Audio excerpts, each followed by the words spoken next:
অহা 7 ফেব্ৰুৱাৰী দিনটো অসমৰ জাতীয় জীৱনৰ বাবে এটা উল্লেখযোগ্য দিন হ'ব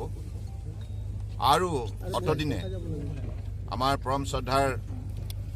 বড়ো সমাজে গণতান্ত্ৰিকভাৱে যি তেখেতসকলৰ দাবী জনাই আহিছিল আন্দোলন কৰি আহিছিল সেই আজি তেখেতসকলৰ আন্দোলনৰ সফল পৰিসমাপ্তি ঘটিছে মই এই আন্দোলনৰ নেতৃত্ব দিয়া সকলোকে অভিনন্দন জনাইছোঁ আৰু আমি সেইবাবে কৃতজ্ঞতা চিনস্বৰূপে আমি অসমৰ ৰাইজৰ হৈ আমি মাননীয় প্ৰধানমন্ত্ৰী নৰেন্দ্ৰ মোদী ডাঙৰীয়াক আন্তৰিকতাৰে আমি আদৰণি জনাবৰ বাবে এই প্ৰস্তুতি আমি চলাইছোঁ আৰু এই ক্ষেত্ৰত আমাৰ BTC এলেকাৰ লগতে সমগ্ৰ অসমৰ আৰু বড়ো জনগোষ্ঠীৰ লগতে অন্যান্য জনগোষ্ঠীও আজি এই সভাত অহা 7 ফেব্ৰুৱাৰী তাৰিখে অংশগ্ৰহণ কৰিব আৰু সকলোৱে আন্তৰিকতাৰে অসমৰ বুকুত স্থায়ী শান্তি প্ৰতিষ্ঠাৰ ক্ষেত্ৰত মাননীয় প্ৰধানমন্ত্ৰী নৰেন্দ্ৰ মোদী ডাঙৰীয়াই লোৱা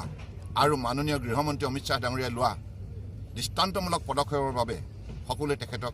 অভিনন্দন জনাব আৰু আমি সঁচাই অত্যন্ত আশাৰে সেই দিনটোলৈ বাট চাই আছোঁ আৰু সাংবাদিক বন্ধুসকল আপোনালোকেও এই ক্ষেত্ৰত আৰম্ভণিৰ পৰাই সহযোগিতা আগবঢ়াই আহিছে আপোনালোকৰ আমি সকলো দিশৰ পৰা সহযোগিতা বিচাৰোঁ কাৰণ আমাৰ অসমৰ বৰাক ব্ৰহ্মপুত্ৰ পাহাৰ ভৈয়ামত বসবাস কৰা বৃহত্তৰ অসমীয়া জাতিটোৰ বাবে এইটো এটা আটাইতকৈ ডাঙৰ খবৰ